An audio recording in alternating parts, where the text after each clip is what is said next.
Bonjour à tous, très heureux de vous retrouver dans votre émission d'édification religieuse, la liturgie chrétienne sur les antennes de la chaîne Tchaman TV. Aujourd'hui, nous aborderons un thème d'une profonde actualité spirituelle et humaine intitulé « Délivré de la domination des ténèbres, marchons dans son admirable lumière », un sujet qui touche directement notre vie quotidienne, nos combats intérieurs et notre espérance en Dieu. Voilà planté le décor de cette journée. Encore une fois, bonjour et bienvenue.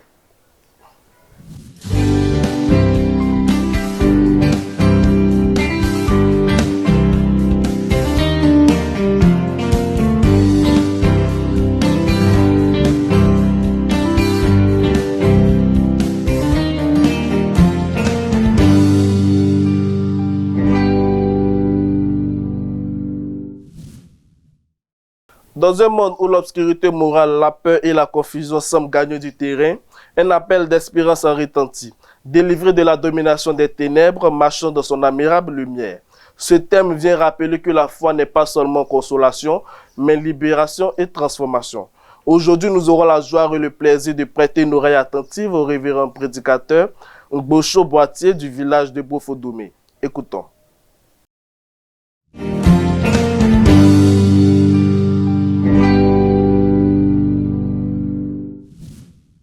Bien-aimés frères et sœurs, que Dieu nous bénisse. Je suis donc le révérend prédicateur Ngbocho Boitier du village de Brofo-Doumé, de l'église du Christ Mission Aris. Ce matin, ensemble, nous allons parcourir la parole de Dieu, partager cette parole à travers donc le thème « Délivré de la domination des ténèbres, marchons dans son admirable lumière ». Et les textes qui vont accompagner notre méditation de ce jour sont tirés donc de Jean chapitre 8, les versets 30 à 36 et 44 à 47. Et puis Colossiens chapitre 1, le verset 12 au verset 14.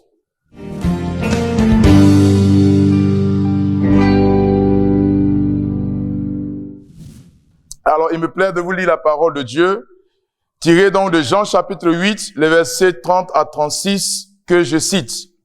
Comme Jésus parlait ainsi, plusieurs crurent en lui.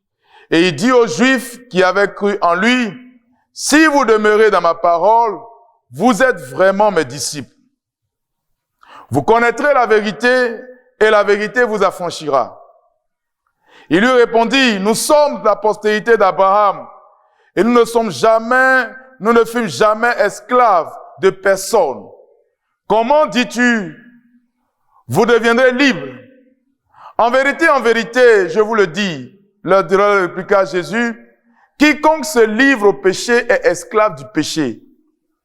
Or, l'esclave ne demeure pas toujours dans la maison, le Fils y demeure toujours. Si donc le Fils vous affranchit, vous serez réellement libres.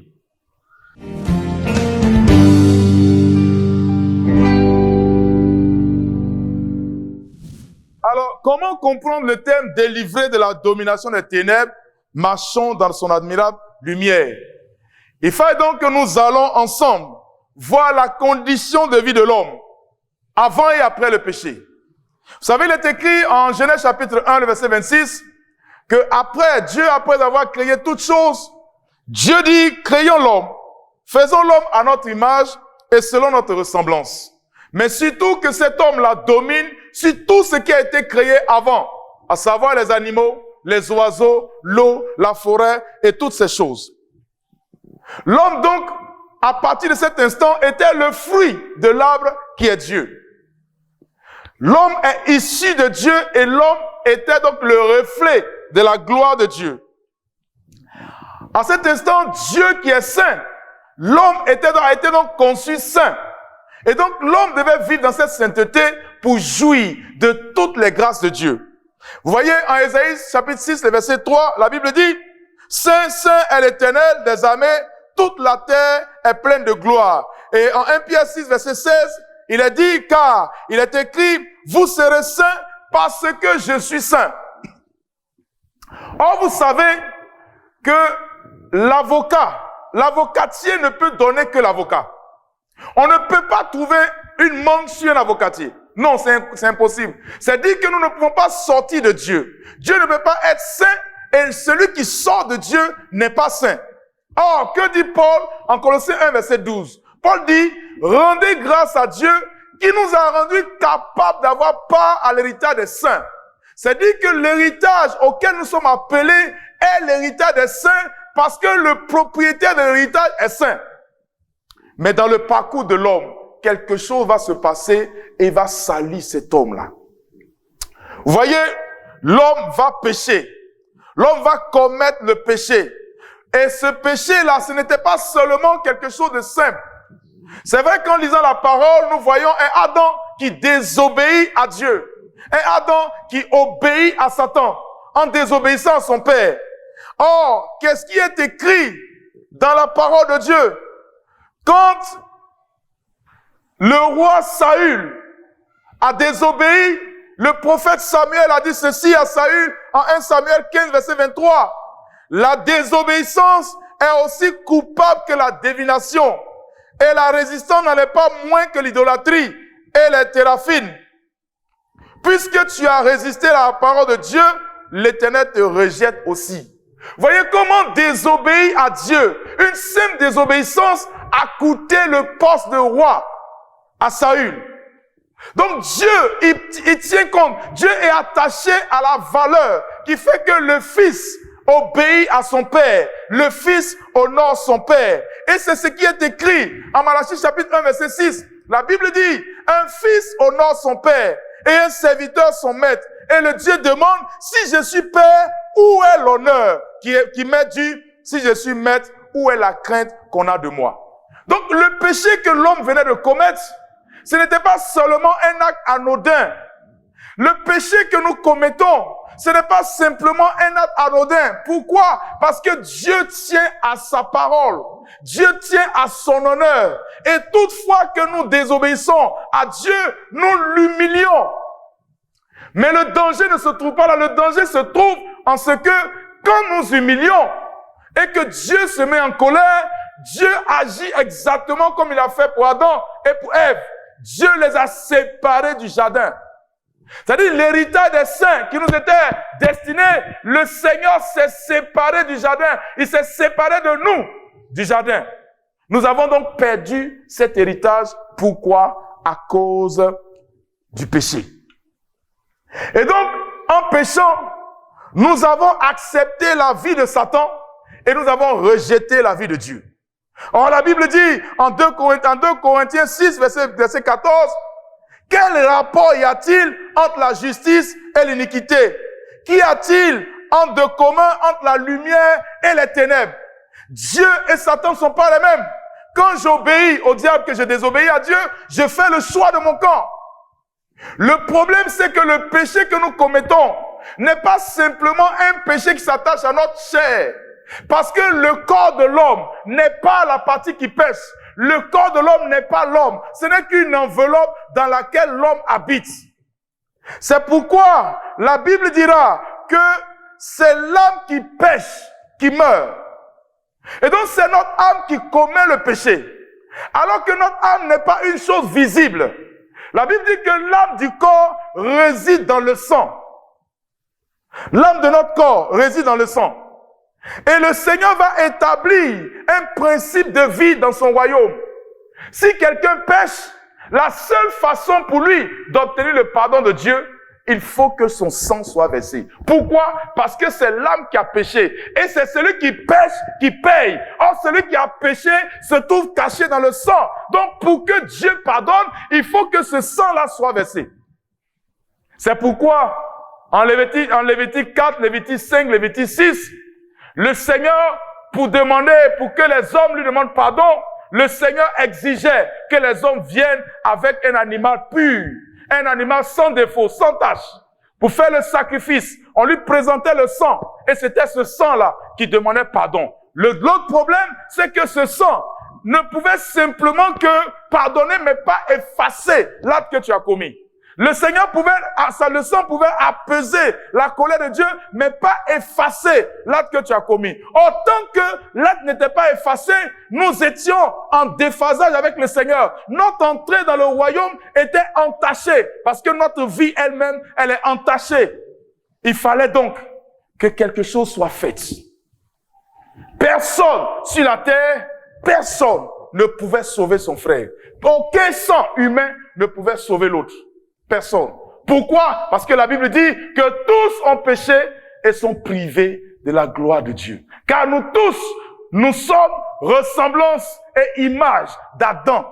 Adam qui a péché, chassé du jardin. Si ton père a été chassé d'un village, tu le suis. Il part avec toute sa famille. Et donc nous tous, nous avons suivi Adam. Mais comment retourner donc à ce royaume? Comment retourner à la table des saints? Il fallait demander pardon à Dieu. Le seul moyen, comme je l'ai dit, c'est le sang. Il fallait trouver ce sang pur. Il fallait trouver ce sang propre. Et ce n'était pas chose facile. C'est pourquoi la Bible dit, en Éphésiens 2, verset 1, verset 3, « Vous étiez morts par vos offenses et par vos péchés dans lesquels vous viviez autrefois, selon le train de ce monde, selon le prince de l'air, selon le prince de ce monde des ténèbres. Et on a vécu selon Satan. Or, nous savons que à cause de cette désobéissance, il a été chassé du ciel. Et en Hébreux 9, verset 22, le Seigneur va dire ceci, et presque tout d'après la loi est purifié avec du sang. Et sans effusion de sang, il n'y a pas de pardon. Il fallait ce sang. Il fallait donc que Dieu retourne à son amour propre. C'est pourquoi, dans votre Bible et dans notre Bible, il est écrit en Jean 3, verset 16, « Car Dieu a tant aimé le monde. L'amour du Père est plus grand que tout ce que vous pouvez imaginer. Le Dieu qui nous a créés nous aime tellement. Il ne veut voir personne périr. Il ne veut voir aucun de ses enfants être détruit. C'est pourquoi il va se surpasser. Dans son amour propre, Dieu va réveiller en lui ce qui est son caractère premier, son amour, pour nous sauver, pour nous susciter un homme. Et la Bible dit que Christ va naître du Saint-Esprit, descendu dans les entrailles de Marie. Et le Seigneur dit, tu n'as voulu ni sacrifice, ni holocauste, mais tu m'as formé un corps. Et c'est avec ce corps que Jésus va nous délivrer. Il va aller offrir sur la table de Dieu le sacrifice parfait, le sang qu'il fallait, le pardon qu'il fallait pour obtenir le pardon de Dieu. Non seulement le pardon, mais pour effacer. Et la Bible dit qu'il a effacé l'acte dont les ordonnances nous condamnaient. Alléluia. Le Seigneur va effacer l'acte dont les ordonnances nous condamnent. Non seulement nous pardonner, non seulement nous réconcilier avec Dieu, mais effacer. C'est pourquoi il est écrit en 2 Corinthiens 5, verset 17, « Si quelqu'un est en Christ, il est une nouvelle créature. Et les choses anciennes sont passées. Toutes les choses deviennent nouvelles. » C'est-à-dire que si Christ ne t'a pas affranchi, et c'est ce que Jésus disait aux Juifs qui étaient en sa présence, en Jean chapitre 8, il dit, si le Fils ne t'a pas affranchi, jamais tu ne seras libre. Tant que tu ne vas pas remettre ta vie au Seigneur, te consacrer à Jésus, tu seras esclave de Satan. Comment? Regardez quelque chose que Satan va faire. Adam fait des enfants. Les premiers enfants d'Adam, les 2 premiers sont des frères, nés du même père, de la même mère, qui ont tété le même sein, qui ont vécu dans la même maison, qui ont mangé et grandi ensemble. Mais pour une simple présentation d'offrande, l'un a été capable de tuer l'autre sans état d'âme. Et c'est ce que nous vivons. Satan nous maintient esclaves parce qu'il ne veut pas justement que nous entrons dans le royaume des saints. Il ne veut pas nous voir dans cette chambre haute avec le Seigneur, dans ce jardin d'Éden d'où nous avons été chassés. Car lui-même, qui était un astre brillant, a été chassé du ciel. Il a été précipité sur la terre. Il a été jeté comme un malpropre. Il a perdu le royaume. Et il veut que nous aussi, nous perdions ce royaume. Mais Dieu qui est amour, il te rachète au nom de Jésus. C'est pourquoi le Seigneur, en faisant ce sacrifice, vient donc t'offrir la liberté. Le Seigneur vient t'offrir une nouvelle vie, un nouveau cœur. une nouvelle façon de penser. La lumière apparaît dans ta vie afin que les ténèbres disparaissent. La lumière ne vient pas pour emprisonner les ténèbres, mais pour chasser les ténèbres. Quand Christ, la lumière, apparaît dans ta vie change, ta façon de penser change, ta façon de gouverner change. Vous voyez, Satan, il est tellement mauvais, il est tellement méchant, que je peux être un homme politique, je peux être le chef du village, je peux être le chef de famille. Tu vois, si je suis chef, c'est parce qu'il y a des gens derrière moi. Si je suis président, c'est parce qu'il y a une nation. Si je suis député, c'est parce qu'il y a une nation. Si je suis maire, c'est parce qu'il y a une commune avec des hommes dedans. Mais quand je les opprime, quand je les arrache, quand je les vole, quand je mens, quand je les juge mal, quand je fais ceci, mais les personnes, c'est à cause des hommes que Dieu m'établit à ce poste. C'est à cause des hommes que Dieu fait de moi un serviteur. Mais si moi, je dis des choses fausses, juste pour voler le cœur des hommes, pour gagner leur matériel, est-ce que je les aime? Non. C'est par amour que Dieu a donné son Fils. Mais qu'est-ce que je donne par amour à l'autre? La Bible dit en 1 Corinthiens 13 que l'amour ne soupçonne pas le mal. L'amour pardonne tout. L'amour excuse tout. Dieu a tout excusé, tout pardonné. Il a donné l'exemple parfait. Et le Seigneur veut que nous marchions en cela. Tant que nous n'avons pas acquéri Christ en nous, on ne sera jamais capable de le faire. Pourquoi? Parce que Satan est le père du mensonge. Et comme Christ le dit, Satan est présenté en Jean 10:10 comme le voleur qui ne vient que pour égorger, dérober et détruire. Et ce voleur-là, il est sans pitié. C'est pourquoi, bien-aimé, ce matin, cette lumière qui apparaît en toi, cette lumière qui apparaît à nous, est la lumière que je t'apporte ce matin. Ce matin, je veux simplement que tu te retournes vers le Père, que tu tournes ton visage vers le Père. En Christ, notre cœur est transformé. Si j'avais de la haine hier, parce que j'aime Christ, la haine disparaît. Si j'étais un homme de colère, un homme de sans pardon, un homme qui ne partage pas, quand je viens à Jésus, ce sont ces choses que Christ enlève en moi. Il me dépouille, il m'enlève tout ça pour me donner une vie nouvelle. Alléluia. C'est pourquoi, bien-aimé, le Seigneur t'invite ce matin à marcher dans ses pas, à marcher dans ses pas. En Actes 4, verset 12, il est écrit qu'il n'y a de salut en aucun autre, car il n'y a sous le soleil aucun autre nom qui nous a été donné par lequel nous puissions être sauvés. Bien-aimés, aucune autre personne, aucun autre nom, aucun autre pouvoir. Quand Christ est en toi, le marabout même qui te voit passer, il sait la lumière qui est en toi. Parce que la lumière fait disparaître les ténèbres. Quand Christ est en toi, le sorcier même qui passe, il sait que cette lumière est plus forte que lui. Quand Jésus est en toi, c'est l'assurance, c'est la réussite, c'est la sagesse, c'est l'intelligence. C'est pourquoi ce matin, je veux appeler cette jeunesse, appeler toutes les vies, appeler ces vieilles personnes, ces femmes et ces hommes. Accepte le Seigneur Jésus dans ta vie. Tout ce qu'il te faut, dis-lui oui. Dis simplement oui. La Bible dit, celui qui croit sera sauvé. Et moi, ce matin, je veux simplement t'inviter à croire, à recevoir ce message. Et donc, si tu l'as reçu, ce message ce matin, si tu crois vraiment dans ton cœur que le Seigneur Jésus est le sang parfait qui est versé pour te sauver, si tu crois vraiment que ce sang est venu te libérer, te délivrer de la puissance des ténèbres, si tu crois vraiment que tu es sorti des griffes du diable à partir de ce message, je veux simplement que tu fasses avec moi cette prière, que tu dises après moi, Seigneur, je reconnais ce matin que loin de ta face, je suis esclave de Satan, ne faisant que ce qu'il veut, n'agissant que selon lui. Seigneur, je me tiens à tes pieds, je m'abandonne à toi. Opprimé, emprisonné, Seigneur, j'étais dans le tombeau, mais ce matin, je me lève avec toi, car je reconnais que tu es mort à cause de moi, et je suis ressuscité avec toi. Désormais, ma vie est cachée en toi. Et cette vie, Papa, fasse qu'elle se manifeste aux yeux de tous. Que je marche désormais, non dans la peur, mais dans l'assurance. Que je vive désormais, non dans la crainte, mais dans l'assurance. Ce que mes mains toucheront, Père, sois le premier à toucher. Là où mes pieds passeront, sois le premier à y passer. que ta paix, que ta joie inondent ma vie. Que le Seigneur Jésus, qui a donné sa vie pour toi et pour moi, que la grâce de Dieu, qui est grande et puissante, surabonde dans ta vie, aujourd'hui et à jamais. Au nom de Jésus, nous avons prié. Amen.